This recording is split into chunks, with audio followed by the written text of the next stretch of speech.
ओम शांति। 4 नवंबर 2025 के ईश्वरीय महावाक्य है। पहले सुनते हैं मुरली का मुख्य पॉइंट्स। बाप दादा ने कहा, अभी तुम सत्य बाप से सत्य ज्ञान लेकर सत्य देवता बन रहे हो, इसीलिए सतयुग में सत्संग या भक्ति की कोई ज़रूरत नहीं रहती है। ब्राह्मण कुल सर्वोत्तम है क्योंकि वह यह बाप द्वारा रचा जाता है। देवी देवता धर्म की सैपलिंग भी बाप अभी ही लगाते हैं। देवी देवता धर्म प्राय लोप हो गया है, अब वही पुनः स्थापन हो रहा है। हर आत्मा अपने अपने धर्म में ही वापिस जाएंगी। संगम युग पर ही कर्म अकर्म और विकर्म का राज समझाया जाता है। रावण राज्य में सब कर्म विकर्म बन जाते हैं। सतयुग में विकर्म नहीं होते क्योंकि वहाँ रावण का श्राप नहीं, वहाँ सबको सत्य बाप का वरदान मिला होता है। और अब सुनते हैं महावाक्यों को विस्तार से।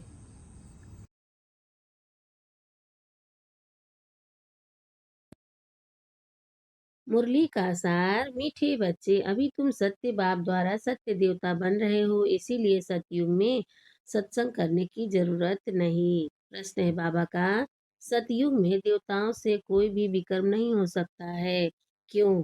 उत्तर है बाबा का, क्योंकि उन्हें सत्य बाप का वरदान मिला हुआ है। विकर्म तब होता है जब रावण का श्राप मिलने लगता है। सतयुग त्रेता में है ही सदगति, उस समय दुर्गति का नाम नहीं, विकार ही नहीं जो विकर्म हो। द्वापर कलयुग में सबकी दुर्गति हो जाती, इसीलिए विकर्म होते रहते हैं। यह भी समझने की बातें हैं। ओम शांति। मीठे मीठे रूहानी बच्चों प्रति बाप बैठ समझाते हैं। यहाँ सुप्रीम बाप भी है, सुप्रीम टीचर भी है, सुप्रीम सदगुरु भी है। बाप की ऐसी महिमा बताने से ऑटोमेटिकली सिद्ध हो जाता है कि श्री कृष्ण किसी का बाप हो नहीं सकता।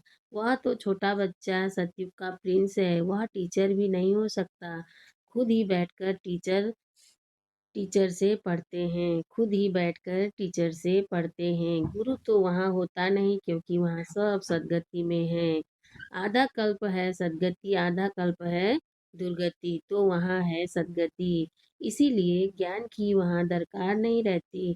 नाम भी नहीं है, नाम भी नहीं है क्योंकि ज्ञान से कई जन्मों के लिए सदगति मिलती है। फिर द्वापर से कलयुग अंत तक है, द्वापर से कलयुग अंत तक है दुर्गति। तो श्री कृष्ण फिर द्वापर में कैसे आ सकता है, यह भी किसको ध्यान में नहीं आता है।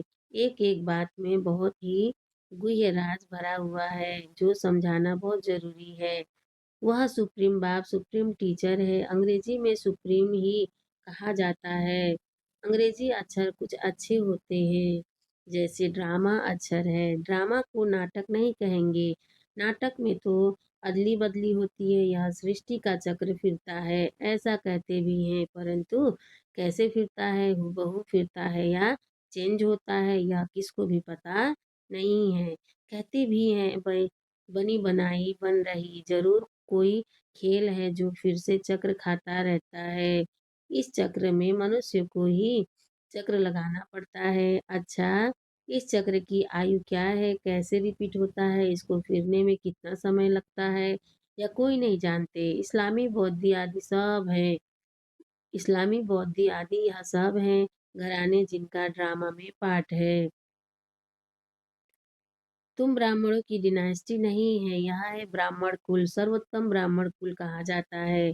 देवी देवताओं का भी कुल है, यह तो समझाना बहुत सहज है। सूक्ष्म वतन में फरिश्ते रहते हैं, वहाँ हड्डी मांस होता है, होता नहीं, वहाँ हड्डी मांस होता नहीं। देवताओं को तो हड्डी मांस है ना। ब्रह्मा सो विष्णु, विष्णु सो ब्रह्मा। विष्णु की नाभि कमल से ब्रह्मा क्यों दिखाया है, विष्णु की नाभि कमल से ब्रह्मा क्यों दिखाया है। सूक्ष्म मतन में तो यह बातें होती नहीं, न जवाहरात आदि हो सकते, इसीलिए ब्रह्मा को सफेद पूछधारी ब्राह्मण दिखाया है। ब्रह्मा साधारण मनुष्य ब्रह्मा साधारण मनुष्य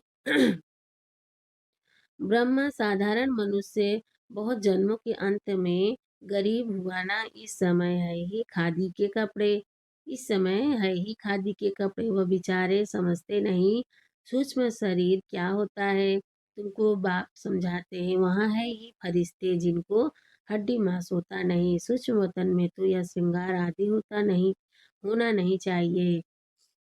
जिनको हड्डी मांस होता सूक्ष्म वतन में तो यह श्रृंगार आदि होना नहीं चाहिए, परंतु चित्रों में दिखाया है तो बाबा उसका ही साक्षात्कार कराए।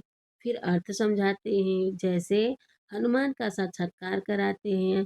अब हनुमान जैसा कोई मनुष्य होता नहीं।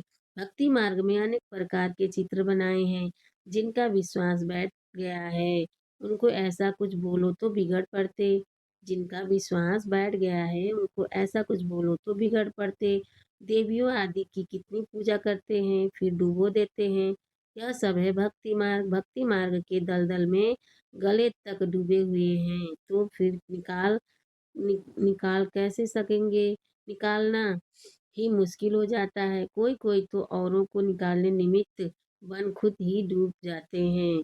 खुद गले तक दुबन में फंसते खुद गले तक दुबन में फंसते अर्थात काम विकार में गिर पड़ते हैं। यह है सबसे बड़ी दुबन, दलदल। सतयुग में यह बातें होती नहीं। अभी तुम सत्य बाप द्वारा सत्य देवता बन रहे हो, फिर वहाँ सत्संग होते नहीं। सत्संग यहाँ भक्ति मार्ग में करते रहते हैं। समझते हैं सब ईश्वर के रूप हैं, समझते हैं सब ईश्वर के रूप हैं, कुछ भी नहीं समझते।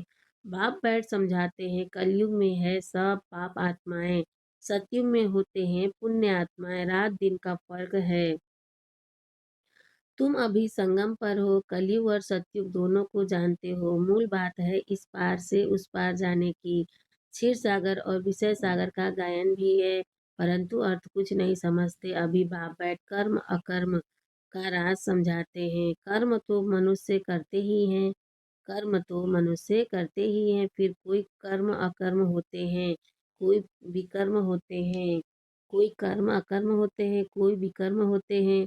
रावण राज्य में सब कर्म विकर्म हो जाते हैं। सतयुग में विकर्म होता नहीं, क्योंकि वहाँ है राम राज्य। बाप से वरदान पाए हुए हैं, रावण देते हैं श्राप।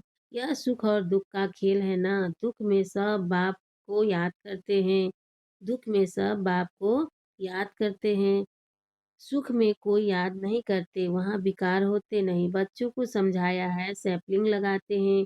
यह सैपलिंग लगाने की रस्म भी अभी पड़ी है। बाप ने सैपलिंग लगाना शुरू किया है। आगे जब ब्रिटिश गवर्नमेंट थी तो कभी अखबार में नहीं पढ़ता था कि झाड़ों का सैपलिंग लगाते हैं। अब बाप बैठ देवता धर्म का सैपलिंग लगाते हैं, और कोई सैपलिंग नहीं लगाते। बहुत धर्म है, देवी देवता धर्म प्रायलोप होता है। देवी देवता धर्म प्रायलोप है। धर्म भ्रष्ट कर्म भ्रष्ट होने के कारण नाम ही उल्टा सुल्टा रख दिया है। जो देवता धर्म के हैं उन्हों को फिर उसी देवी देवता धर्म में आना है। जो देवता धर्म के हैं उन्हों को फिर उसी देवी देवता धर्म में आना है। हर एक को अपने धर्म में ही जाना है। क्रिश्चियन धर्म का निकलकर फिर देवी देवता धर्म में आ नहीं सकेंगे। क्रिश्चियन धर्म का निकलकर फिर देवी देवता धर्म में आ नहीं सकेंगे। मुक्ति तो हो न सके। हाँ, कोई देवी देवता धर्म का कन्वर्ट होकर क्रिश्चियन धर्म में चला गया होगा तो वह फिर लौटकर अपने देवी देवता धर्म में आ जाएगा। उनको यह ज्ञान और योग बहुत अच्छा लगेगा। इससे सिद्ध होता है कि यह अपने धर्म का है। इसमें बड़ी विशाल बुद्धि चाहिए समझने और समझाने की। धारणा करनी है, किताब पढ़कर नहीं सुनानी है। धारणा करनी है, किताब पढ़कर नहीं सुनानी है। जैसे कोई गीता सुनाते हैं, मनुष्य बैठकर सुनते हैं। कोई तो गीता के श्लोक एकदम कंठ कर लेते हैं, कोई तो गीता के श्लोक एकदम कंठ कर लेते हैं, बाकी तो इनका अर्थ हर एक अपना अपना बैठ निकालते हैं। श्लोक सारे संस्कृत में है। यहाँ तो गायन है कि सागर को स्याही बना दो, सारा जंगल कलम बना दो, तो भी ज्ञान का अंत नहीं होता। गीता तो बहुत छोटी है, गीता तो बहुत छोटी है, 18 अध्याय हैं। इनकी छोटी गीता बनाकर गले में पहनते हैं। इनकी छोटी गीता बनाकर गले में पहनते हैं। बहुत पतले बहुत पतले अक्षर होते हैं। गले में पहनने की भी आदत होती है। कितना छोटा लॉकेट बनता है। वास्तव में है तो सेकंड की बात। बाप का बना जैसे कि विश्व का मालिक बना। बाबा, हम आपका एक दिन का बच्चा हूँ, ऐसे भी लिखने शुरू करेंगे। एक दिन में निश्चय हुआ और फट से पत्र लिखेंगे।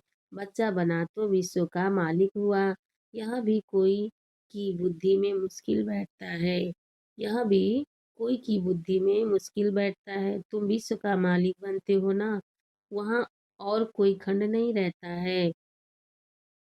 नाम निशान गुम हो जाता है। कोई को मालूम भी नहीं रहता कि यह खंड थे। अगर थे तो जरूर उनकी हिस्ट्री ज्योग्राफी चाहिए। वहाँ यह होते ही नहीं, इसीलिए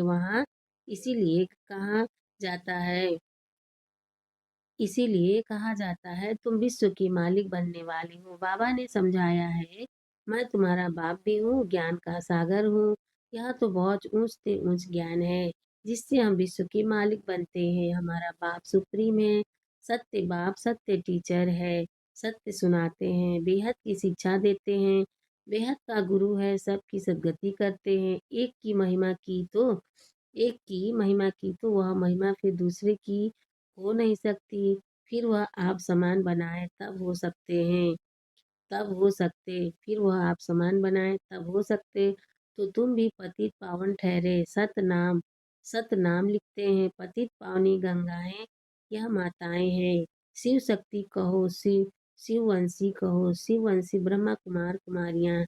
शिववंशी तो सब हैं, बाकी ब्रह्मा द्वारा रचना रचते हैं। बाकी ब्रह्मा द्वारा रचना रचते हैं तो संगम पर ही ब्रह्मा कुमार कुमारियां होते हैं।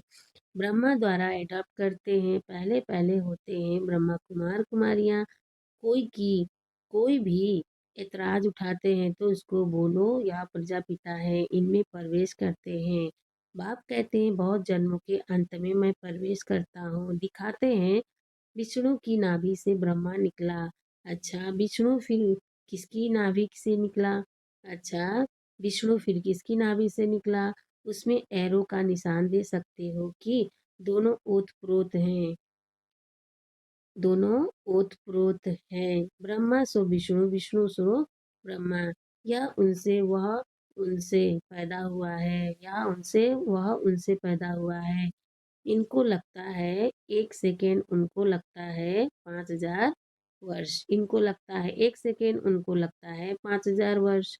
यह वंडरफुल बातें हैं ना, तुम बैठ समझाएंगे। बाप कहते हैं लक्ष्मी नारायण 84 जन्म लेते हैं, फिर उनके ही बहुत जन्मों के अंत में मैं प्रवेश कर यह बनाता हूँ। समझने की बात है ना, बैठो तो समझाएं कि उन्होंने इनको ब्रह्मा क्यों कहते हैं। बैठो तो समझाएं कि इनको ब्रह्मा क्यों कहते हैं। सारी दुनिया को दिखाने के लिए यह चित्र बनाए हैं। हम समझा सकते हैं। समझने वाले ही समझने वाले ही समझेंगे। नहीं समझने वाले के लिए कहेंगे यह हमारे कुल का नहीं है। बेचारा भल वहाँ आएगा, परंतु प्रजा में हमारे लिए तो सब बेचारे हैं ना। गरीब को बेचारा कहा जाता है। कितनी पॉइंट्स बच्चों को धारण करनी है, भाषण करना होता है टॉपिक्स पर। यह टॉपिक कोई कम है क्या? प्रजापिता ब्रह्मा और सरस्वती चार भुजाएं दिखाते हैं तो की दो भुजा बेटी की हो जाती है। युगल तो है नहीं। युगल तो वास्तव में बस विष्णु ही है। युगल तो वास्तव में बस विष्णु ही है। ब्रह्मा की बेटी है सरस्वती। शंकर को भी युगल नहीं है, इस कारण शिव शंकर कह देते हैं। वह अब शंकर क्या करते हैं? अब शंकर क्या करते हैं? विनाश तो एटॉमिक बॉम्ब से होता है। बाप कैसे बैठ बच्चों का मौत कराएंगे? बाप कैसे बैठ बच्चों का मौत कराएंगे? यह तो पाप हो जाए। बाप तो और ही सबको शांति धाम वापस ले जाते हैं बिगर मेहनत। हिसाब किताब चुकतू कर सब घर जाते हैं, क्योंकि कयामत का समय है। बाप आते ही हैं सर्विस पर, सबको सदगति दे देते हैं। तुम भी पहले गति में फिर सदगति में आएंगे। यह बातें समझने की है। इन बातों को जरा भी कोई नहीं जानते। तुम देखते हो, कोई तो बहुत माथा खपाते, बिल्कुल समझते नहीं। जो कुछ अच्छा समझने वाले होंगे वो आकर समझेंगे। बोलो, एक एक बात पर समझना है तो टाइम दो। यहाँ तो सिर्फ हुक्म है, सबको बाप का परिचय दो। यहाँ है ही कांटों का जंगल, क्योंकि एक दो को दुख देते रहते हैं। इसको दुखधाम कहा जाता है। सतयुग है सुखधाम। दुखधाम से सुखधाम कैसे बनता है, या तुमको समझाएं। लक्ष्मी नारायण सुखधाम में थे, फिर यहाँ 84 जन्म ले दुखधाम में आते हैं। यह ब्रह्मा का नाम भी कैसे रखा, यह ब्रह्मा का नाम भी कैसे रखा। बाप कहते हैं, मैं इनमें प्रवेश कर बेहद का संन्यास कराता हूँ। मैं इनमें प्रवेश कर बेहद का संन्यास कराता हूँ। फट से संन्यास करा देते हैं, क्योंकि बाप को सर्विस करानी है, वही कराते हैं। इनके पिछाड़ी बहुत निकले, जिसका नाम बैठ रखा। वह लोग फिर बिल्ली के पुंगरे बैठ दिखाते हैं। वह लोग फिर बिल्ली के पुंगरे बैठ दिखाते हैं। यह सब है दंत कथाएं। बिल्ली के पुंगरे हो कैसे सकते, बिल्ली के पुंगरे हो कैसे सकते। बिल्ली थोड़े ही बैठ ज्ञान सुनेगी, बिल्ली थोड़े ही बैठ ज्ञान सुनेगी। बाबा युक्तियां बहुत बतलाते रहते हैं। कोई बात किसको समझ में ना आए तो उनको बोलो, जब तक अल्प को नहीं समझा है तो और कुछ समझ नहीं सकेंगे। एक बात निश्चय करो और लिखो, नहीं तो भूल जाएंगे, माया भुला देगी। मुख्य बात है बाप के परिचय की। हमारा बाप सुप्रीम टीचर है, जो सारे विश्व के आदि मध्य अंत का राज समझाते हैं, जिसका कोई को पता नहीं है। इस समझाने में टाइम चाहिए। जब तक बाप को नहीं समझा है तब तक प्रश्न उठते ही जाएंगे। अल्प नहीं समझा है तो बे को कुछ नहीं समझेंगे। मुक्त मुक्त संशय उठाते रहेंगे। ऐसे क्यों, शास्त्र में तो ऐसे कहते हैं। इसीलिए पहले सबको बाप का परिचय दो। अच्छा, मीठे मीठे सिकिलधे बच्चों प्रति माता पिता बाप दादा का याद प्यार और गुड मॉर्निंग। रूहानी बाप की रूहानी बच्चों को नमस्ते। हम रूहानी बच्चों की रूहानी माता पिता बाप दादा को याद प्यार गुड मॉर्निंग। नमस्ते बाप दादा, नमस्ते बाप दादा, नमस्ते बाप दादा। शुक्रिया बाप दादा, शुक्रिया। वाह बाप दादा, वाह। धारणा के लिए मुख्य सार है। फर्स्ट पॉइंट, कर्म अकर्म और विकर्म की गुह्य गति को बुद्धि में रख। अब कोई विकर्म नहीं करने हैं। ज्ञान और योग की धारणा करके दूसरों को सुनाना है। सेकेंड पॉइंट, सत्य बाप की सत्य नॉलेज देकर मनुष्य को देवता बनाने की सेवा करनी है। विकारों के दलदल से सबको निकालना है। वरदान है बाबा का, अलौकिक नशे की अनुभूति द्वारा निश्चय का प्रमाण देने वाले सदा विजयी भव। अलौकिक नशे की अनुभूति द्वारा निश्चय का प्रमाण देने वाले सदा विजयी भव। विस्तार है, अलौकिक रूहानी नशा निश्चय का दर्पण है। निश्चय का प्रमाण है नशा, और नशे का प्रमाण है खुशी। जो सदा खुशी और नशे में रहते हैं, उनके सामने माया की कोई भी चाल चल नहीं सकती। बेफिक्र बादशाह की बादशाही के अंदर माया आ नहीं सकती। अलौकिक नशा सहज ही पुराने संस्कार अलौकिक नशा सहज ही पुराने संसार व पुराने संस्कार भुला देता है। इसीलिए सदा आत्मिक स्वरूप के नशे में, अलौकिक जीवन के नशे में, फरिश्तेपन के नशे में या भविष्य के नशे में रहो तो विजयी बन जाएंगे। स्लोगन है बाबा का, मधुरता का गुण ही ब्राह्मण जीवन की महानता है। मधुरता का गुण ही ब्राह्मण जीवन की महानता है। इसलिए मधुर बनो और मधुर बनाओ। अव्यक्त इशारे हैं बाबा का, अशरीरी व विदेही स्थिति का अभ्यास बढ़ाओ। अशरीरी व विदेही स्थिति का अभ्यास बढ़ाओ। विस्तार है, जैसे विदेही बाप दादा को देह का आधार लेना पड़ता है, जैसे विदेही बाप दादा को देह का आधार लेना पड़ता है बच्चों को विदेही बनाने के लिए, ऐसे आप सभी जीवन में रहते, देह में रहते विदेही आत्मा स्थिति में स्थित हो। इस देह द्वारा करावन हार बन करके कर्म कराओ। यह देह करणहार है। आप देही करावनहार हो, इस स्थिति को विदेही स्थिति कहते हैं। इसी को ही फॉलो फादर कहा जाता है। बाप को फॉलो करने की स्थिति है सदा अशरीरी भव, विदेही भव, निराकारी भव। अच्छा, ओम शांति।